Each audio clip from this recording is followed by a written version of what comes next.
so on, has been to discover who and what are these people that they're talking about. Yeah. Let's discover what this is. With one hand, I'm very concerned about who desecrated my country and brought it to the state of misery, of course, spiritual ruin that it is in, this great solar church. I've always wanted to answer that question because I know what went on there came from Atlantis, and I'm fully aware of the power of that place, of Ireland. And at the other hand, I'm thinking about, well, who is this, overarching dominion that rules the other agents of the secret societies? Yeah. Well, and then I discovered, like I'm also trying to teach people now, is that the symbolism tells you, and the Egyptian symbolism stares out, does it not? The symbolism of these secret societies and the power that's above them is Egyptian in origin, and this should never be overlooked. Exactly. And what do you say, Michael? Should we, take a little break? We're at the bottom of the hour, and maybe we should, do our little contest here. So. Well, yeah, I think the first question that I was thinking about is a very simple one. It's on my website. We'll have to avoid mentioning it today on our show, just in case it comes up in conversation. But the question is, we're talking a lot about Egypt, and we're talking about the great pharaoh Akhenaten. And of course, we know that the wife of Akhenaten, most people who studied Egypt a little bit know that she was the wonderful, famous, beautiful Nefertiti. But my question to people in the contest is, can you call in and tell us who was the mother of Nefertiti? So that's the question for today. Who's the mother of Nefertiti? And the first person who gets that answer correct will be able to pick the DVD of their choice, or they can have the Atlantis, the first, as you say, the first DVD. Yeah, of course, we can do any way we want to do it here. So, that's a bit about... Open, and the questions are going to be real simple. Yeah. Just want people to encourage to get into this information. Exactly. And let me again give out the details for anyone calling in here. You can call toll-free 1-877-876-5227.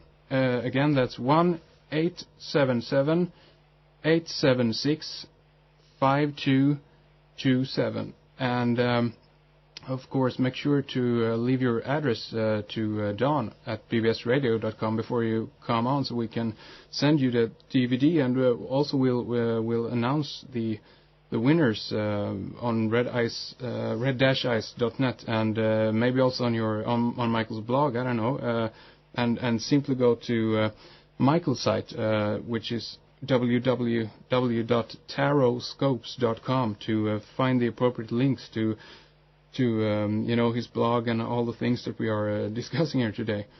And to michaeltsarion.com. It's an easy way to see all the different websites that I have. Yeah, of course, yeah. You just go to michaeltsarion.com. They can do that. And yeah, absolutely remember to leave your exact address so that we can get the item off to you. Yeah, of course. And also... there's one, if we have a moment... Yeah, sure. Because in this first show, it's good to set the overview of where we're going. Yeah. We have to realize something very important about these controllers. The Illuminati. Let's get this one thing really clear in context of the Vatican. The Illuminati was created and founded, or at least officially founded, by the guy Adam Weishaupt. Adam Weishaupt was a Jesuit priest, and he never left that order, nor did he refute it in his life. Yeah. So right there, we have to discover something very bizarre. When we go to the earliest writings of the founder of Protestantism, Martin Luther, we see Rosicrucian symbolism on the front cover of the books. So we've got questions. And we have questions as to why it is that the Catholic Church at that time, the Vatican, who annihilated people by sword and by flame, who indulged themselves in 100 years' war of total slaughter throughout Europe, who indulged themselves in a 30-year war of total slaughter throughout Europe, that all historians know, and who were the most intolerant, barbarous popes on existence, who slaughtered and murdered in wars from the time of their inception. Why is it that they would allow a single man to go up and nail onto one of their chapel doors a petition of the 50 edicts of change, and just let the guy sort of wander through Europe free? I got a question why that would be. They didn't like you.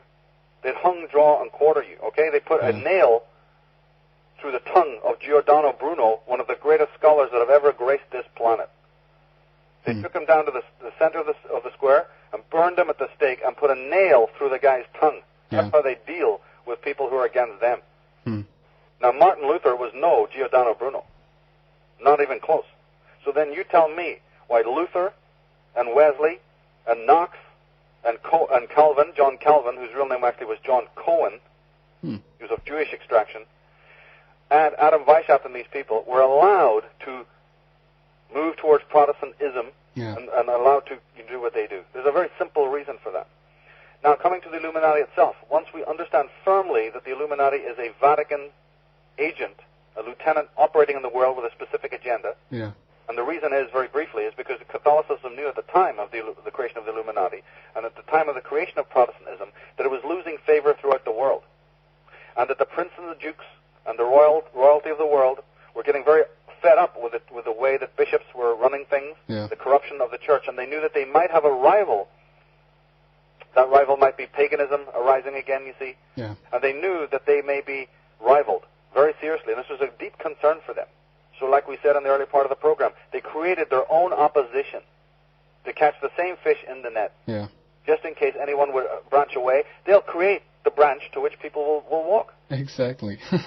It's so simple. As George Maxwell has said so many times, there's not an ounce of difference in the symbolism or the teachings, really, between Judaism, Catholicism, and Protestantism. Merely shades of the same color. Now, here's the interesting thing about the Illuminati that I want to establish. Because it was something that I looked at very deeply, because everyone knows about the famous degrees of Freemasonry and the 33rd degree, and there's speculation, of course, that there's 74 degrees, everything goes on further. But let's understand one thing. If anyone picks up a book on the Illuminati and looks at the Illuminati, they have the famous 8 degrees. And the reason why they have 8 is because they're solar in nature. 8 is the famous number of the sun. Like the old pirates, pieces of 8. It used to be gold coins, because gold is like the sun, called pieces of 8. 8 has always been connected to the sun. You only have to go and look at a Shell station today. When you look at a Shell station, you see the symbol of the shell, and you understand that that is really the symbol of the rising sun, not a shell. The sun with 8 rays on a red background, just like the dawn in the morning when the sun rises on the eastern horizon. That's the symbol that you're seeing on a Shell gas station, because that's Dutch Royal Shell, controlled by British monarchy, and their symbol is an 8-rayed sunbeam. Because 8 is very important to these people. And the 8th panel, I think there's 8 solar panels on the window above 10 Downing Street and so on. But the interesting thing is that in the Illuminati 8 degrees, the 4th degree, Henrik, is Freemason. Okay, so we're only halfway up the scale, and then they say that the degree of the Illuminati includes the Freemasons. When you go up to the very top, the supreme degree of mastery in the Illuminati was called Rex, R-E-X.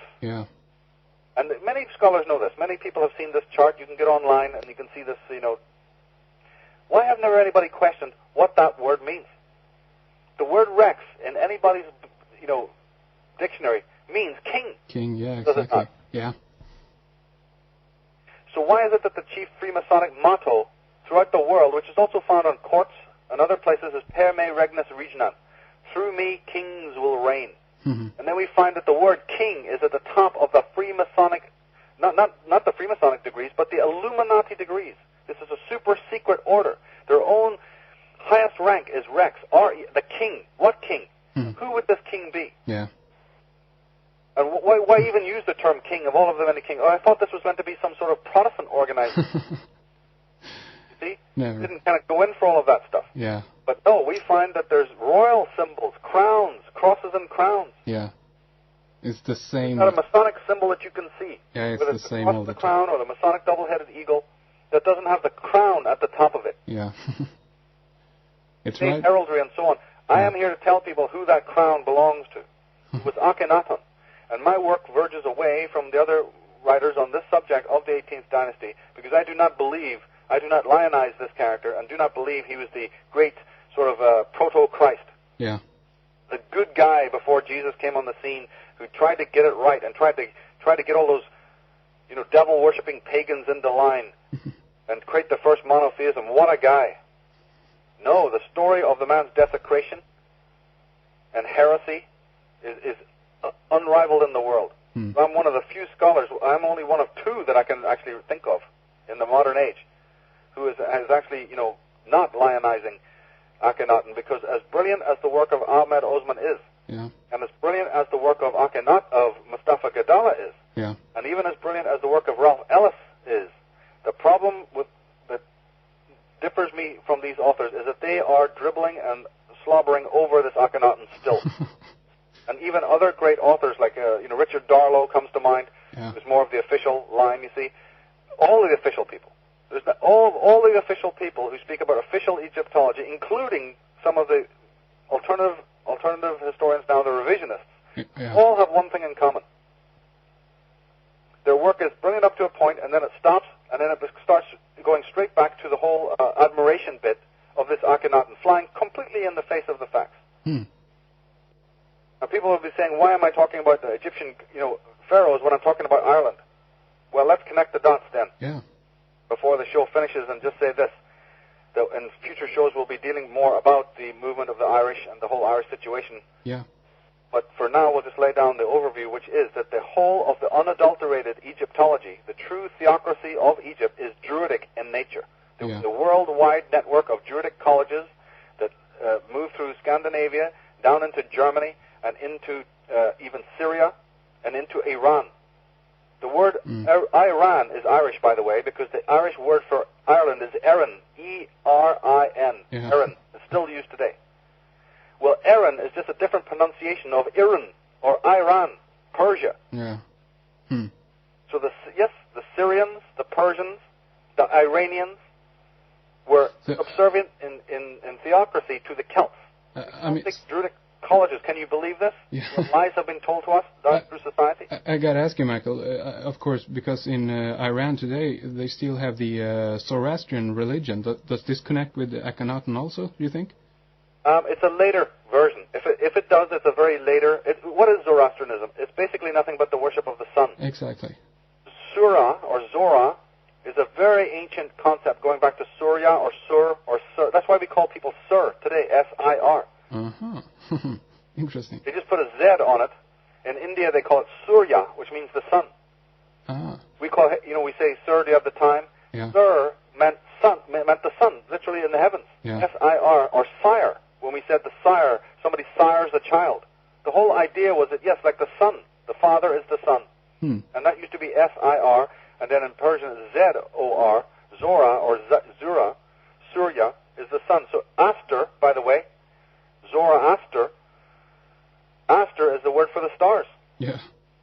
So it is a later rendition. It comes out of the cult of Mithras, and it is definitely a later version of the solar cult, trying again to establish itself, but in a little bit later days. But its origins are surely, definitely, I agree with you, back in the time of the old stellar religion that was worldwide, and it spread to Egypt as well. We can accept that Roman culture grew out of Greek culture. There's not a historian in the world will ever deny that. That such assimilation can exist between two almost dissimilar places. That Roman culture exists because of Grecian culture. But as soon as you say that about any other place, they look at you as if you're talking utter nonsense. And do you think that all this, because the only connection, as I see it, according to what I pick up from your research and what you're saying here, is that the connection between Atlantis and the British Isles in Ireland is the connection to Atlantis, and is this the what shall I say, the thing that they're most trying to hide? Yes. Okay. This is most important, and I'm glad we have this established in the first show. So thanks for asking that question. This is also the reason why I did a book on Atlantis and Lemuria first. Before I got to the question of the Celts, and Irish, and the Egyptians, and all of these things that I've loved for years. My greatest passion has been to write on the occult history of Ireland and America. But you see, when I started laying down this research, I realized that you just can't jump in there because you haven't sketched in the background. So the Atlantis book was the sketch in the background before we get to the foreground, so that people understand the ancientness of